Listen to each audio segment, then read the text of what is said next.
ఇలా అయితే నీట్గా అయితే కట్ చేసుకోవాలి. చూడండి ఇలాగా.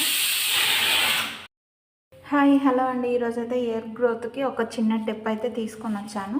చాక్తో అయితే ఇలా పైన కండది తీసుకున్నాను అని చెప్పాను కదా. ఇలా చూడండి ఎంత కండ ఉందో, దీనికి చాలా ఉంది కదా కండ. ఇది అనేది ఇలా చాక్తో కట్ చేసి ఇలా పైన భాగం అయితే తీసేయాలి. తీసేసి నీట్గా వాష్ అయితే చేసి ఇది చూడండి ఇలాగా నేను చూపించిన విధంగా కట్ చేయాలి. కట్ చేసి ఇది చాకుతో ఇలా జీరుకుంటూ తలకైతే అప్లై చేయాలి జెల్ మాదిరి. అప్పుడు చాలా మంచి రిజల్ట్ అయితే వస్తుంది. ఈ ఓన్లీ కండనే, దీంట్లో అయితే ఏం మిక్స్ చేయను, ఓన్లీ కలబంద తీసుకొని ఇలా చిన్న చిన్న పీసెస్గా ఇట్లా కట్ చేసుకొని 4 భాగాలుగా ఇలా జెల్ లాగా చేసుకొని హెయిర్కి అప్లై చేసుకోవాలన్నమాట. హెయిర్కి అప్లై చేసుకుంటే హెయిర్ గ్రోత్ అయితే చాలా సిల్కీగా అయితే